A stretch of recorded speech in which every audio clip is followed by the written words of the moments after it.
Hey everyone, welcome. Today we are doing week 3, that's chapter 3 of Unlearn Your Pain by Dr. Howard Schubiner. So welcome people. I'm gonna go ahead and get started. No one's written anything in the chat yet, so I'm just gonna go ahead and get started with the slides that I've prepared. So if you haven't gotten a chance to totally finish the chapter or to read it all, we'll have some slides to summarize. Those all set up. And I'll share my screen.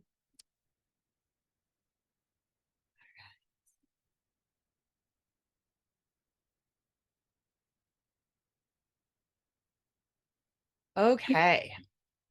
Started at the end. Here we go, chapter 3.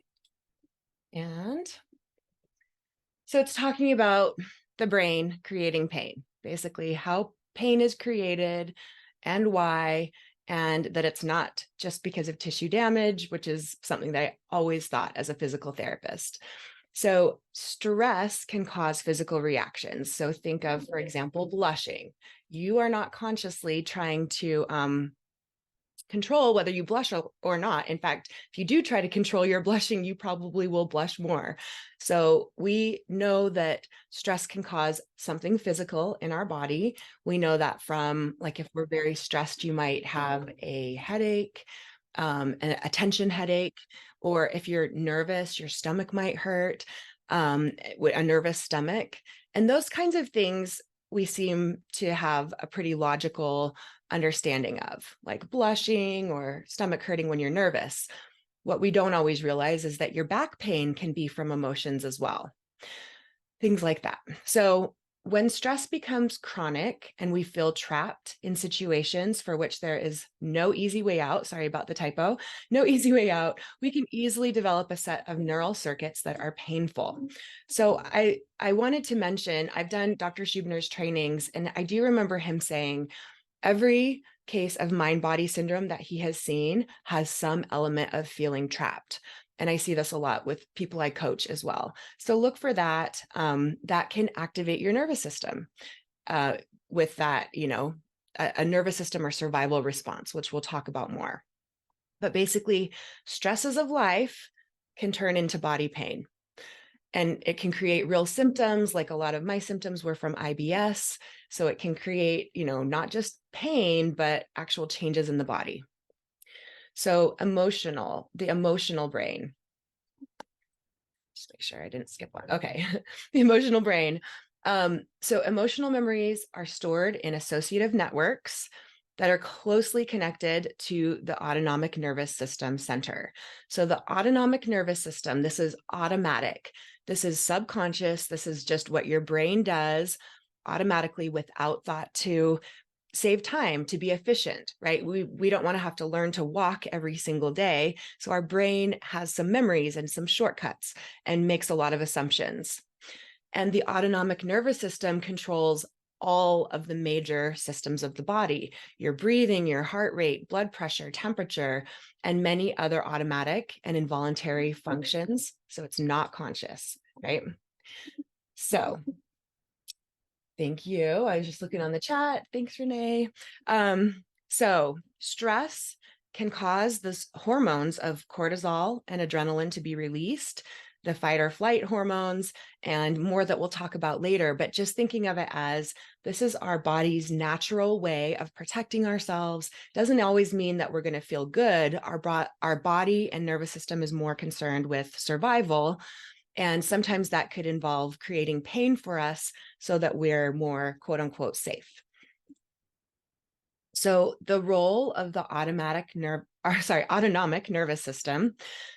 So that is the fight or flight. If you're going to fight your predator, run away from it, flee, freeze, which is like if things are too overwhelming, your nervous system will choose for you to immobilize you. You can feel fatigued or heavy or brain fog.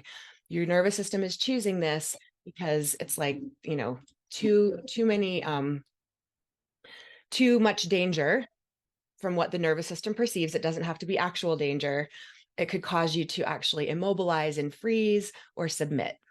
Okay, so I love this whole quote here. I'm going to read it. It's kind of long, but this is just to give you an idea that the autonomic nervous system can control all of these different things. So pain caused by ANS activation can occur suddenly with acute spasms of muscles, or it can develop gradually over time. So acute spasms of muscles, like I've really seen that so many times where people think, I just got injured. There's this acute thing that happened. It was just an injury. Come to find out, it was just this autonomic nervous system reaction, and there was no actual real injury. It can occur in the back, neck, head, abdomen, pelvis, or almost anywhere in the body. This pain can be constant or occasional. It could be mild or severe, and it can feel like an ache, numbness, or shooting pain. People who suffer in these various ways, in various places, it's because of mind-body syndrome. There's no tissue breakdown or physical disease in the body, yet the pain is real. As we shall see, the pain is caused by the activation of a neural pathway. So are you getting that? It's like, it can occur in all these different parts of the body. It's subconscious, and it can feel like something, physical just happened. Okay, so I just grabbed this whole quote again that I'm going to read. It's kind of a lot, but bear with me because I feel like, sometimes we're like, well, what about this? What about this? He goes over all the different systems and kind of an overview of what can happen. Nervous system activation can produce tingling, numbness. So for one thing, I'm going to stop right there. As a physical therapist, I always thought of like tingling, numbness, burning. That means a nerve has been damaged, right? That means a nerve is compressed or something's wrong. It's, being impaired. But the nervous system activation, just being under chronic stress, can produce those symptoms of tingling, numbness, or burning. It doesn't mean that something serious and damage has occurred. So, as well as dizziness, tinnitus, and anxiety. Activation of the GI system can cause abdominal pain or bloating, heartburn, nausea and vomiting, diarrhea, or constipation. When the GU, that's the genitourinary system, so the pelvic stuff, is activated, one can experience pain, itching, burning, and urinary frequency. So even urinary frequency. Cardiovascular activation can produce palpitations and a rapid heart rate. I've had many of my clients start to get palpitations at some point, and that is definitely caused by the nervous system. The nervous system controls the heart rate. Alterations in blood flow can produce migraine headaches, and the freeze and submission responses typically cause fatigue and or depression. It's important to realize that the ANS is not acting on its own. It's controlled by the brain and the danger or alarm mechanism that can turn on or off these autonomic physical responses. So the brain, especially the subconscious part of the brain, and the nervous system are turning on and off these automatic autonomic responses based on that perception of danger. Pain caused by the ANS activation can occur suddenly with an acute spasm of muscles, or it can develop gradually over time. Oh, that's the part I just read. So it can feel like mild, severe, ache, numbness, shooting pain. Are you getting the idea? Basically, all these things that we're feeling in our body and physical symptoms can be the cause of, or that can be because of, caused by the autonomic nervous system. And Renee says, in the triggers of pain, I'm going to I think I have a slide for that. It's really hitting home for me and my food sensitivities. I also had severe multiple chemical sensitivity, which has improved so much in the past 6 months. Thank you, Renee. Yeah, it's hard because a lot of times you'll hear validation from, doctors or places that they're saying, you are allergic to these things or mold or chemical sensitivities. But it turns out when the nervous system is controlling all of that, then addressing the brain and nervous system is actually the way to get through it, not avoiding life and all those chemicals and everything. That actually produces more fear. And Renee says, if someone had perfume near me, I would get a migraine that would last for 10 days. Now I just get a headache that will usually go away in an hour. Amazing. Right. So just like decreasing that fear. I know Renee's been working in my program, and I know she's been studying this stuff and applying it and decreasing fear. And it does make those changes so that you can tolerate your environment and have more freedom. Thanks, Renee, for sharing that. Because, yeah, you're so afraid to be around people, she says. Okay. So pain in the brain. When we're talking about this chapter is all about like basically how pain is produced and the role of the brain here. So this salience network, this is an idea of the brain prioritizing some things over others. So he uses the example, if you were running from a tiger and also broke your ankle, you would keep running and not even feel that pain from the ankle because you're, running for your life. And then when you get to a safe place, then you would feel the ankle telling you not to run anymore and to attend to that. But the brain, it's not just a cause and effect type of thing. This happens and this much pain occurs. That's why, pain is so different for everyone. So the brain is deciding what's most important. And this is the subconscious part of the brain. This is not our conscious part, right? And predictive processing. This is what we know happens because the brain is effective and efficient. We base what we perceive. So what we even see from the environment, we base on our past experiences.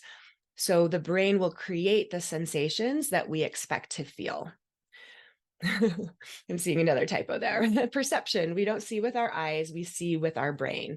So it's just this weird concept that we kind of assume that everything that we're inputting into our brain, this is just like this reality out there, and our brain is giving us this accurate representation of it.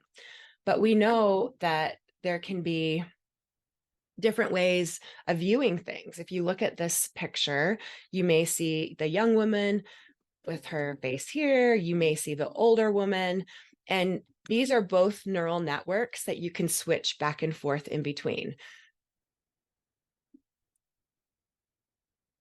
Okay, so I'm going to just take a little break, go to the chat. So it can cause overactive bladder and incontinence. Yes, I know it's causing my leg and back pain, but I don't understand how it affects urinary issues.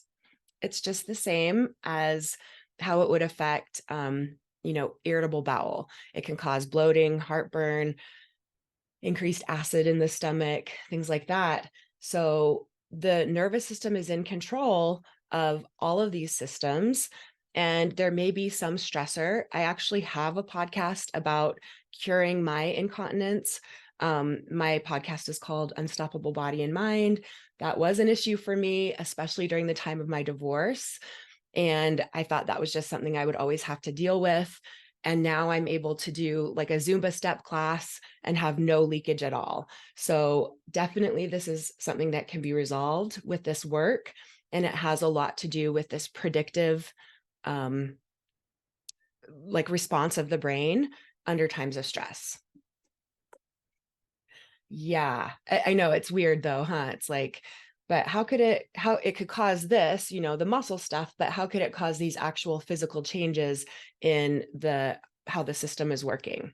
And there are some examples of that here with inflammation and things like that. So it's amazing. We just need to open our minds to how powerful our brain and nervous system are. And if you see, I wish I had the picture of the vagus nerve, because it is just going through, all of the face and neck and chest and stomach and pelvis. Yeah, so it can cause all of those changes. So for example, he uses this example of going to stand up. So just when we're sitting down, we're thinking of standing up, about to do it, all of this stuff happens subconsciously. Your heart rate will increase a little. The blood vessels going to the brain will dilate to create more blood flow to the brain. Many different muscle groups will be activated. The balance center will be put into gear. All of these happen immediately and effortlessly, all occurring due to actions by the brain. That makes sense. Just going to stand up. All these things are happening at this internal level that we don't have to think about, so that when we go to stand up, there's the proper blood flow and we get, blood flow to our brain and all that. So he has a few different examples that when we are thirsty and we drink water, it actually, I've heard this somewhere else. It was actually in his training. He said, he goes into a little more detail. He said, it takes 20 or 30 minutes for the cells to actually increase their hydration after we drink water, but the thirst signal goes away very quickly after we have a drink of water, because we know from experience that once we drink water, we will be hydrated. So instead of having to drink water until the 20 minutes and we feel hydrated and then we stop, our brain takes a shortcut. There was an example of a man who associated drinking coffee with getting rid of his headaches because of caffeine. And he noticed that one time he was just holding the cup of coffee and hadn't even begun to drink it yet, and his headache went away. You may have experienced a time where you think you feel your cell phone ringing or vibrating, and then realize it's not even in your pocket. And then he has this example of one time he was expecting to eat an apple, but his wife had put in his mouth a peach. And instead of tasting the sweetness of the peach, because it was soft and a different texture than he expected, he actually perceived a rotten taste in his mouth, even though the peach wasn't rotten. So there are so many examples of how the brain takes these little shortcuts and isn't always exactly accurate. So there are these examples. I thought we could watch this rubber arm experiment. And I have it here pulled up. Real quick, Liz asks, can it cause myofascial pain? Yes, this is exactly what we're talking about. Myofascial pain is, with the muscles and the fascia. So yes, this is exactly what it causes.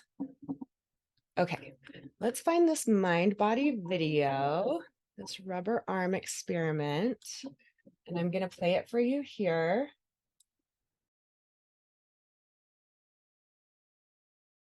On Dr. Schubiner's site, there is another one about a backwards bicycle, so you can watch those. But the brain is so powerful, and that perception is more important than what's actually going on to the tissue. Okay, I'm going to go back to our slides. So to repeat, when we cut our finger or touch a hot stove, it's not the finger causing the pain, it's the brain. Nerve impulses from the finger are sent to the brain immediately, but it is the brain that turns on pain or not. The brain can create pain with no injury at all, and this is actually very, very common. How the brain creates pain. The subconscious brain is the driving force behind the psychophysiological reactions. The subconscious controls our bodily functions to protect us and help us adapt to our environment. Okay, so it's all subconscious. I'll just keep saying that. And then, thanks, Peter. I'm glad you liked that video. I think there's a few versions of it out there, but it's so fascinating. And then when neurons fire together, they become wired together. So these habits can easily develop and then become, just what we expect, and we just keep getting more of it. Okay, the role of stress in childhood. Animals, this is from experiments, they've seen that animals that are in very stressful environments have overly active nervous systems when they grow up. And we've seen this with humans, like babies that are that get a lot of blood draws when they're infants. They have increased pain when they have medical procedures several months later.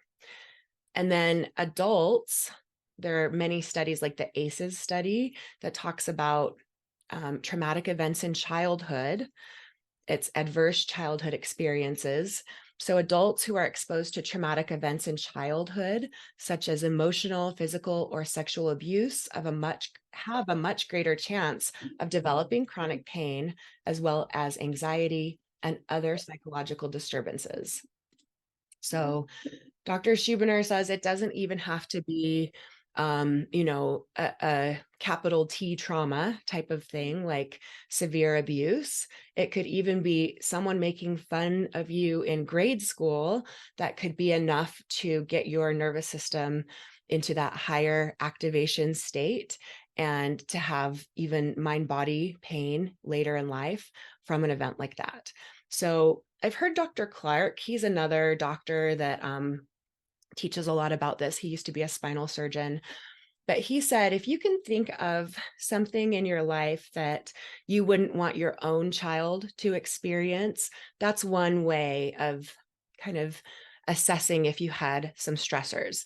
I know for me, I didn't have any of those, abuse or sexual abuse type of traumas, but there were definitely times in my life that, I felt less than, or I was not perfect and needed to be better. And over time, that just caused my nervous system to be more highly active and have more of the symptoms in my body from that.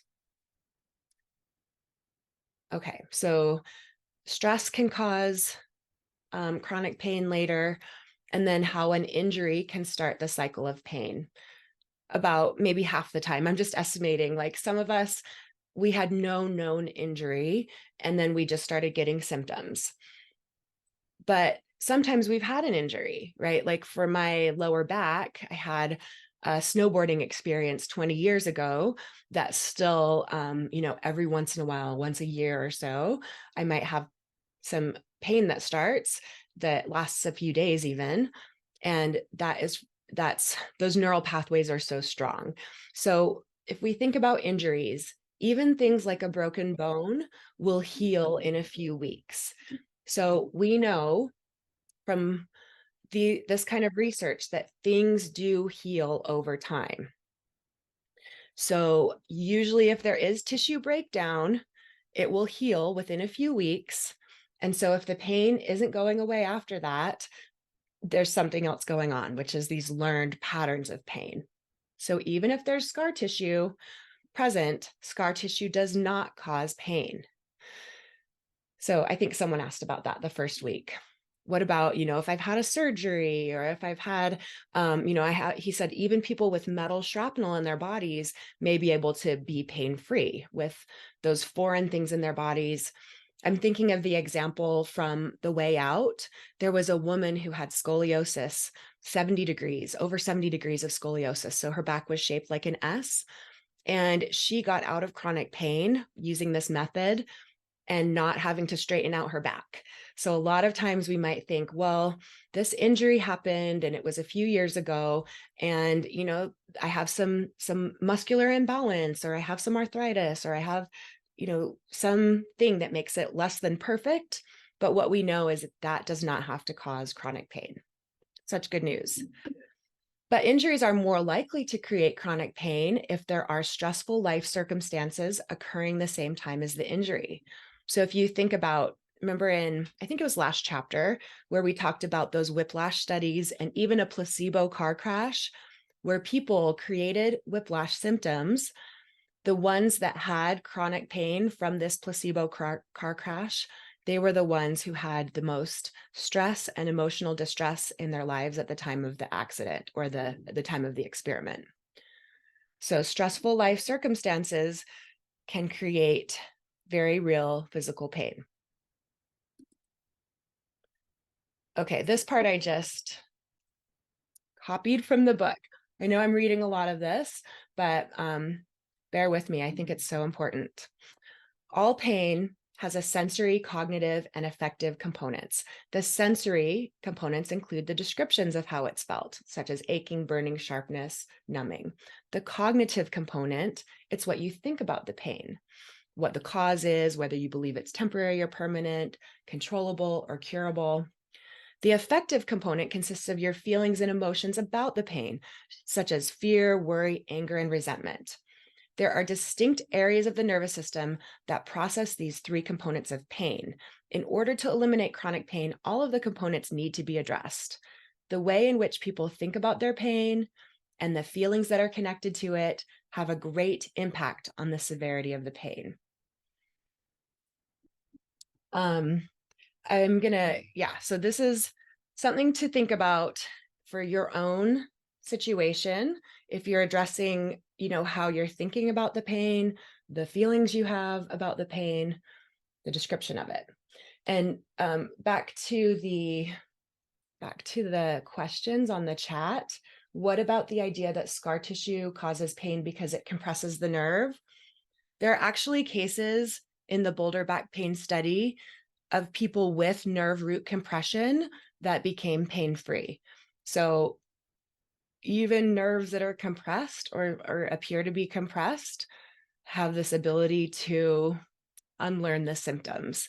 Not every single case, but we're talking the vast majority of cases, like 80, 90% plus of cases are not actually something structural, even when we can see on MRI like a nerve root compression. Yeah, crazy stuff. Okay, and the other reason we know that pain is due to perception is because of placebo studies. There's so many great placebo studies out there. Excuse me. There's one where they gave people pills that they said were more expensive and less expensive. And people reported that their pain was decreased more with the pill that they thought was $2.50 versus the pill that they thought was, a cheaper price. I can't remember, 10 cents or something. So our perception influences how much pain we feel. A fascinating study with inflammation was done with people who had complex regional pain syndrome. So this is people who had their hands were affected and they had them imagine doing certain hand positions, and they actually got swelling in the joints of their hand by just imagining, looking at a picture and imagining doing that with their hand. They got swelling in their hand. So the brain creates what it expects to happen. What we think about pain affects how we feel pain. And emotions and pain are basically handled the same way in the brain, processed in the same place. When we have experienced difficult or stressful situations, especially if we've had significant stressors early in life, and if we are unable to express or show how we feel, we will be at risk for our bodies to experience pain. And this is what we'll get into a lot in the later chapters, is that expressing or showing how we feel, it doesn't have to be like we go and fight people, but even just emotional expression through, with a therapist or coach or writing things down can decrease our physical pain. And then this is that section about the triggers of pain. So there can be, some people ask like, well, why would I get pain in a certain spot? Why, would I have pain in my neck versus my shoulder versus my foot? So it could be symbolic. I love that Dr. Schubiner says this because I really have found this to be helpful for me to think of what my body could be telling me by these different places. So pain in the neck can mean someone is a pain in your neck, right? Thinking of it like that. Stomach upset can mean there's something in your life that makes you sick. Or foot pain can mean there's something that you can't stand. So I hope there's more science that comes out on this because it does seem a little more woo. But even to hear Dr. Schubiner saying that, when we start to reframe what this pain is about, and you're like, oh, maybe there is something that I'm not addressing, that I feel like someone's a pain in my neck, and you're able to express those emotions, or you're able to have some boundaries, and that neck pain goes away. It's an amazing way to deal with it. It helps your boundaries, your sense of self, your relationships with other people, and you're not chasing after all these treatments and medications and things that don't work. So this is really fascinating. Number two, that symptoms seem to be contagious in our society. So from person to person or on a society level, in his training, he talks about how like stomach ulcers used to be this huge thing. I think it was like in the 80s, and how there was this Time article about stomach ulcers because so many people were getting that symptom. And then when they invented computers, even though they'd had typewriters and people were, typing for hours and hours, when they invented computers, it started being very popular to have carpal tunnel syndrome. And then, back pain has always been something that has been pretty common in our society, especially modern Western societies. And actually right now, pelvic pain syndromes are kind of more on the popular side. So it's like there's almost this social contagion, because when we hear a lot of people talking about these symptoms, we can be more likely to get them. So this is probably what's happening, at least to some degree, with so-called long COVID syndrome. There's a widespread awareness of this syndrome in society at large, and the brain can easily pick up on those symptoms. It can occur from an injury. This is what we were talking about before. Pain can occur at the spot of an old injury that has already healed, as the brain easily built in neural circuits for that pain. So you already have a lot of wiring and firing, like I do with my lower back area. And so it's very easy for me under a time of stress to activate those neural pathways, have actual tightness in my back, have that SI joint dysfunction that's caused by my emotions, not because I did something physical. And then someone asked about add the symbolic information for the 4th edition, or was it in the other editions as well? Yeah, I forgot. I could look because I have the 3rd edition, but like I said, I know from his training, he talks about that symbolic information. I could look real quick. Well, no, I'm not going to do it. But I think he is evolving. Like I thought I could do this book club from the 3rd edition of the book. And then when I saw the PDF of the 4th edition, I was surprised how much he had changed. I think I read somewhere that he has added like 50 pages of information. So yes, he's always kind of changing how he's evolving, how he describes this. So injury, we've already talked about that. Familial, so certain symptoms run in families. So the brain might simply choose one of those, such as headaches, back pain, etc. So I know I was thinking of like my ex's family, they all had shoulder problems. And so, when they get into their 30s or something, they're in a stressful life situation. I think of shoulders as like bearing the weight of the world on your shoulders.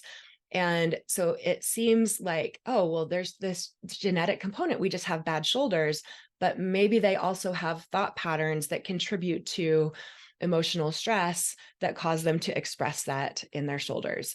And it's very easy to expect that that's going to happen. I've had some people that, both parents had back pain. So here they are in their 20s getting back pain because that's what they've seen, they're familiar with. And then mechanical, the brain may choose an area where the person is using that body part quite a bit, such as hands with typing, the back with manual labor, or eyes with computer use. So this one is so common. It's so easy to have some pain, to look at something physical that you're doing and just be like, well, that's what's causing the pain. It almost sounds crazy when I talk to people and tell them that emotions could be causing this, not their typing. They're like, but it only happens when I'm typing. So just know any of these things can be triggering pain. I feel like I'm just like repeating this in different words, but just to overemphasize, when we experience difficult or stressful situations, especially if we've had significant stressors early in life, and if we're unable to express or show how we feel, we will be at risk for our bodies to experience pain. Okay, that is what I have for the slides. I didn't get to everything on the slides, but I think we have some time, like a lot of time now, that we can go over some questions. Did anyone have some thoughts or insights or questions about this chapter specifically? Laura, you have your hand up. Yeah, hi. Thank you for all you do and your work. Really helpful. Yeah, so I was like, I have a question about this predictive coding. yes, predictive coding, like expecting the pain. And Mm-hmm. so I recently thought about it because I have that like for years already, and every year it got a bit worse. And especially like I think maybe my predictive coding is always when I knee down, like if my knees touch the floor without any support, Yeah. Yeah. especially without any support, Yeah. then I instantly feel this pain like very fast. Yeah. Um, and I think years before it was okay if I had cushions or the pain would come like maybe after an hour or half an hour, but now it's like very instantly. And I mean, I do feel that my muscles are like my leg muscles or buttock muscles are tight. So I always kind of made the conclusion, it's because of my muscle tightness. But now, if I read now about the predictive coding, I'm like, I don't know, maybe I trained my brain to send Yeah. me the warning signal. I don't You, know if you experience like what yes. your thoughts about it are, or I don't know. Absolutely.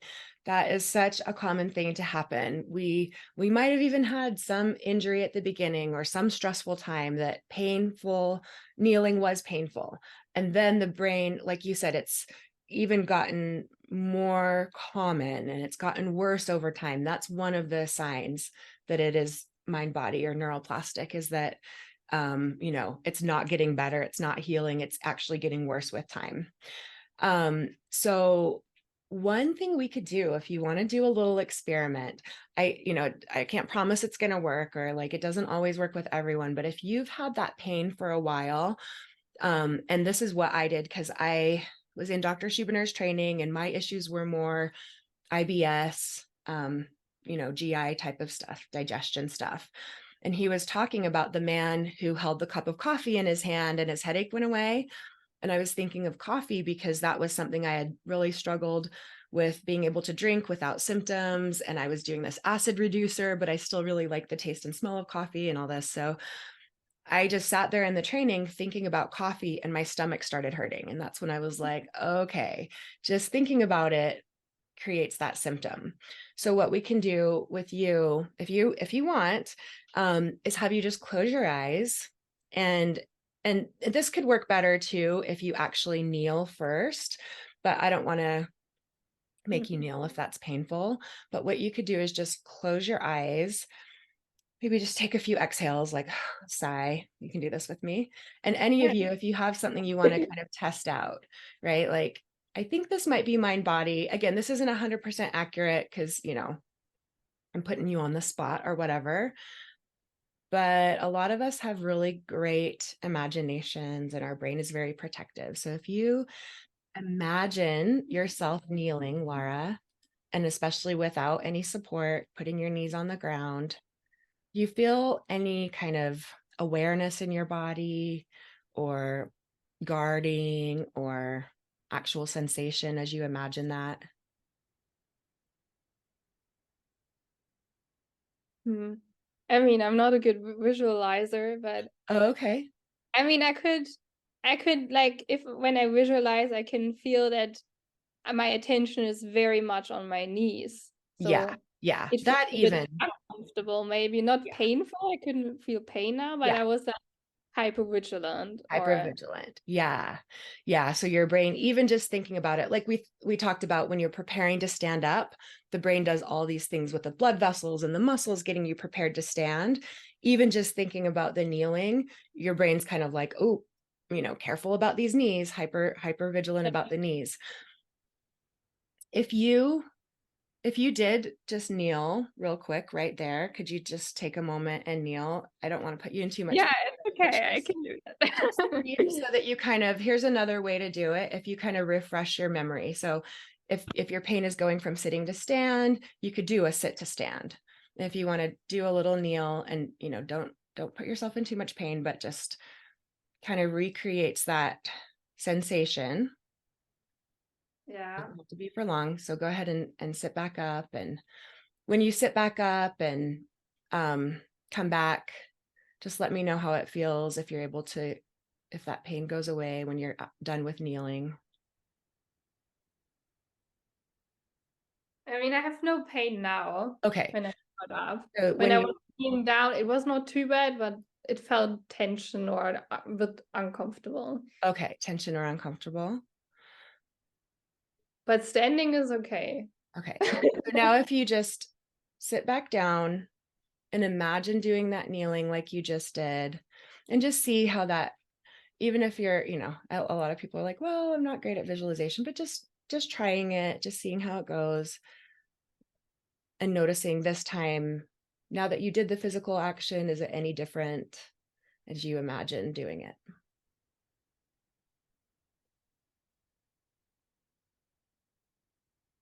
Mm. I think I really have to practice this better to really like be very calm. But I could like this what I think it makes sense what you say because I have this memory of how it feels in Yeah. my brain. So I could Yeah. really I think that could be possible that I maybe can imagine it. Yeah. Yeah. And Yeah. even if it isn't the exact pain, even if it is like that awareness and that tension, what Yeah. you can start to see is, oh, okay, at least some component of this you can pretty easily see is mind body, because even just thinking about Yeah. it is causing some version of the symptom. Yeah. Yeah, definitely. Yeah. I think this is a really good exercise actually. Yeah. And then what you can do, this is like the second step of it, and this is called a graded exposure, is just imagine yourself kneeling, or for any of you listening, insert what it is for you, sitting to stand or eating the food or whatever. Imagine yourself kneeling and see if you can imagine yourself doing it with a pleasant, happy emotion, with gratitude, with feeling good. Are you able to imagine it? Like if you close your eyes, could you imagine some happiness, some joy? Maybe even in real life, you smile as you imagine it.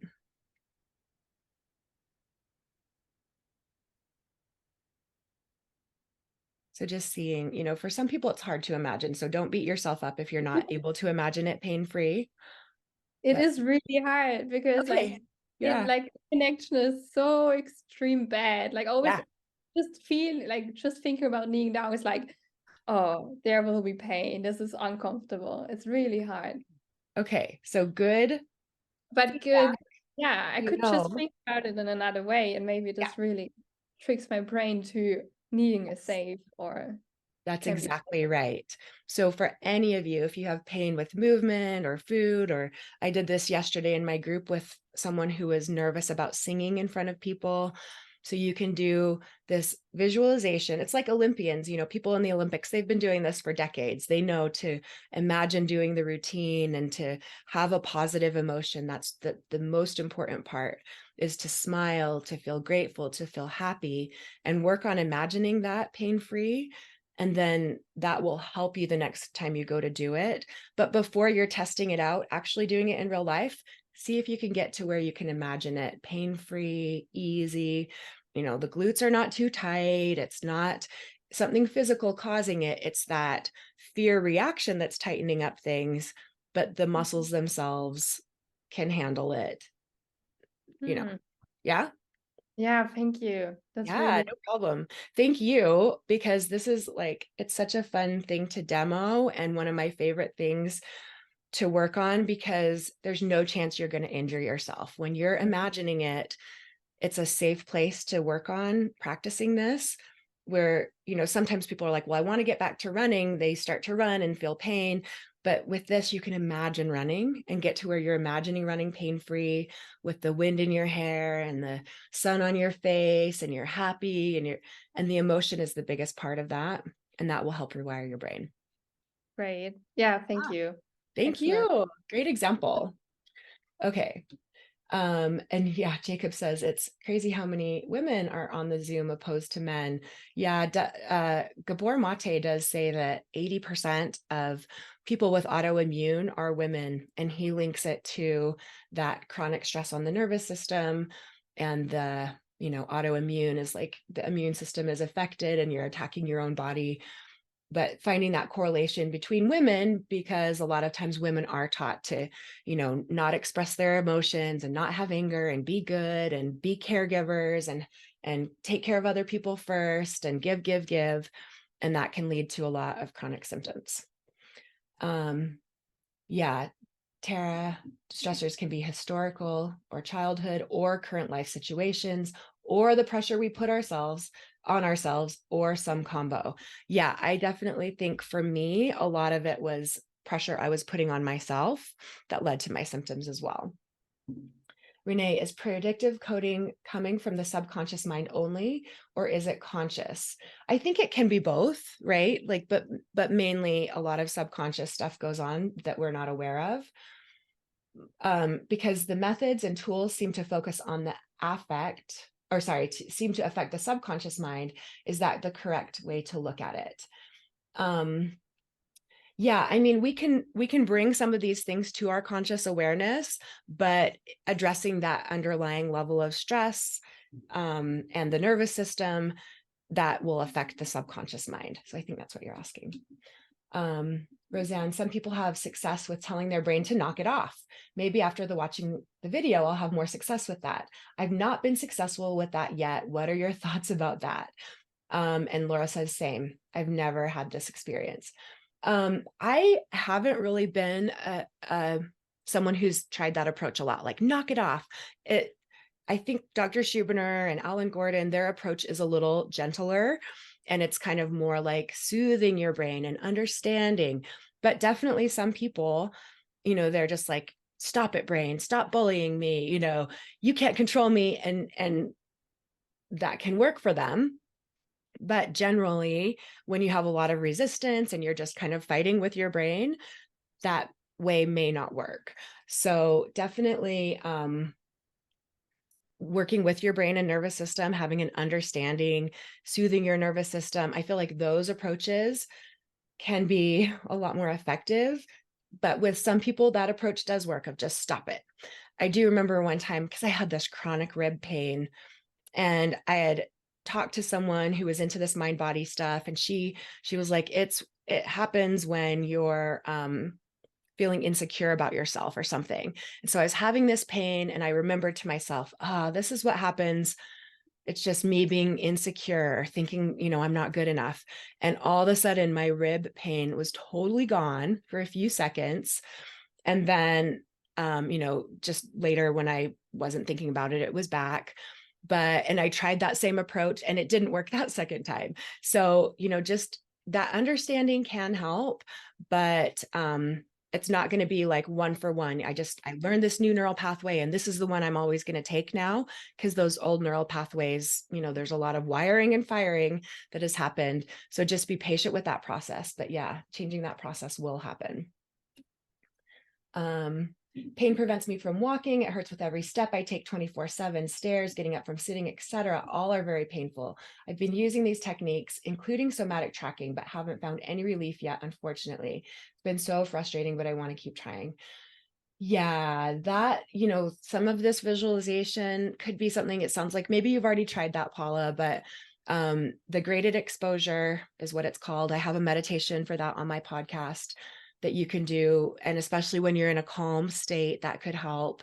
And then looking for any detective for the opposite moments, Paula, any times that, here's an example from me. I was having one of those flare-ups of my back that I was talking about.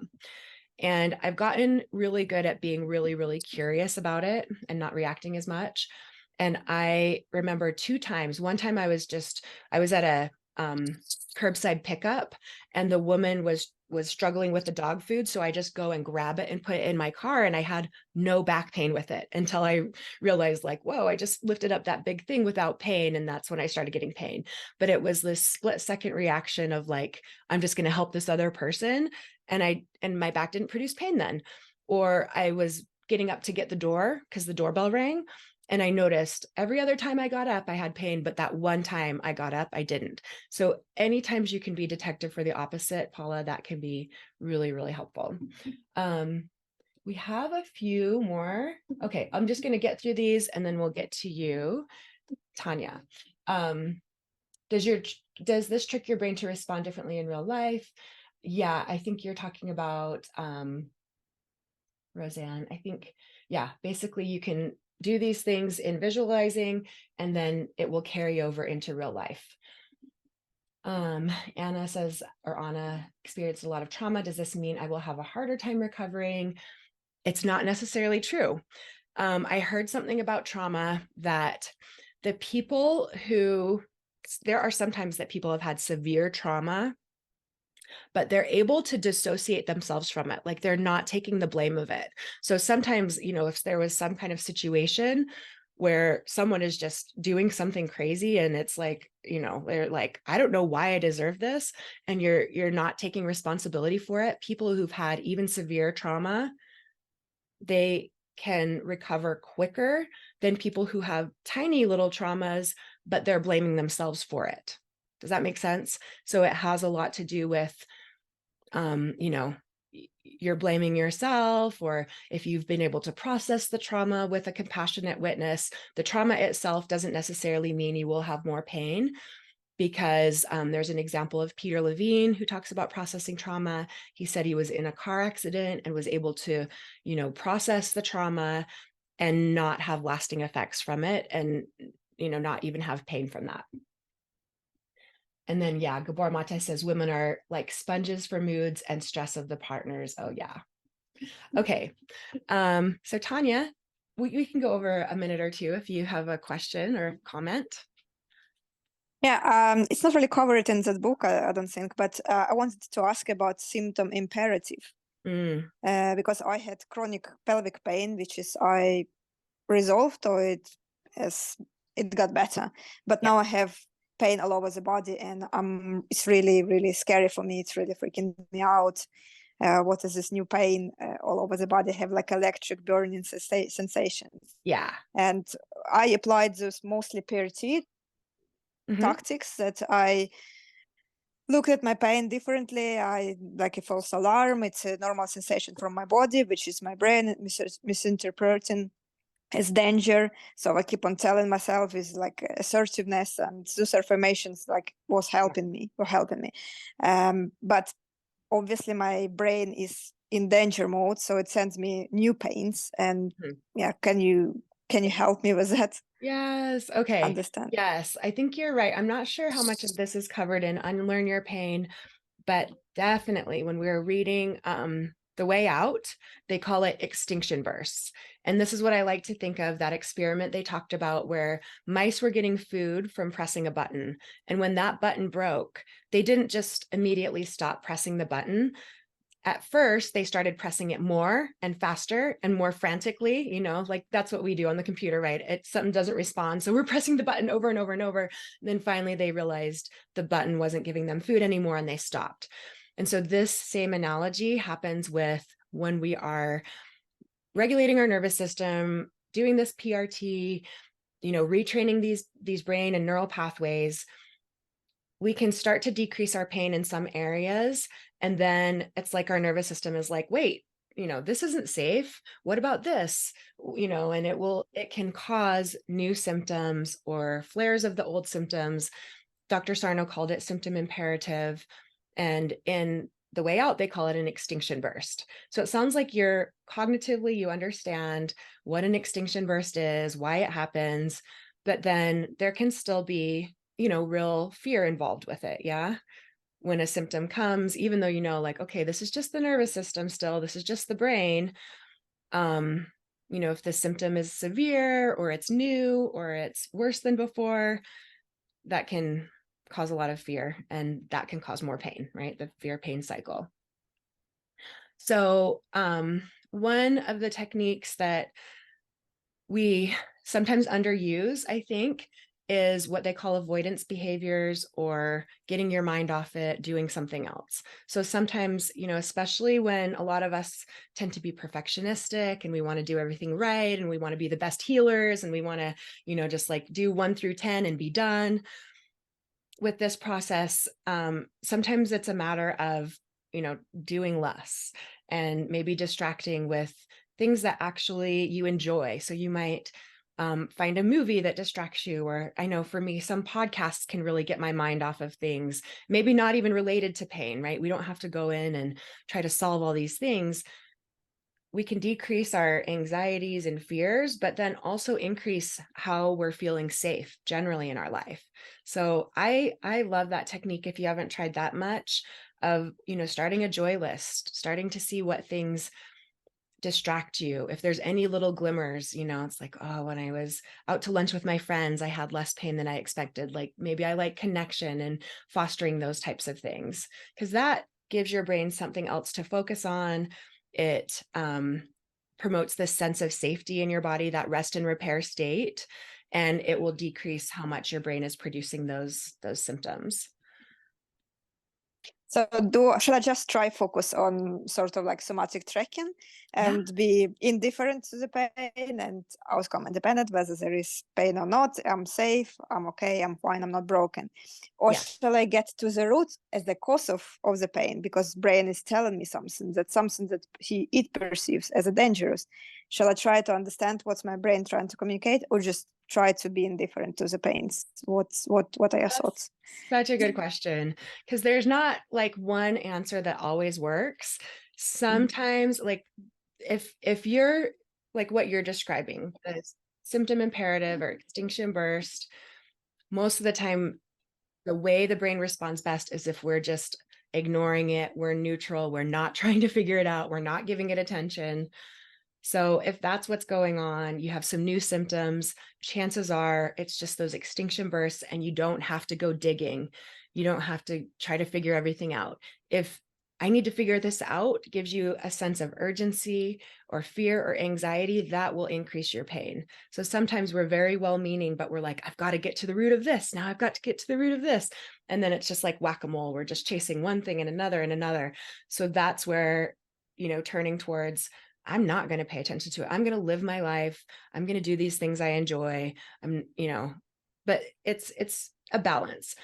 Definitely, if it's a chronic symptom that you've had for a long time and you've never tried to address, what's going on and figure that out, definitely, that would be a reason to go through this book and we'll get into very in-depth, what could be causing it, what's the root cause. But every new little symptom that comes up, you might start to feel like you're just kind of placing that anxiety in another place. Like anxiety is just coming up and it's, here in my shoulder and it's here in my back and it's here. Then we just know this is what's going on. And the more we can ignore it, the faster it will go away. Okay. Yeah. Thank you so much for your response. Okay, thanks, you guys. Oh, I did remember there was one question from last time in the chat that I didn't get to. So I'm going to try to answer that, and I can send that out to you guys too. But thanks to everyone who joined and these interactive chats and the people coming on. That's been really fun.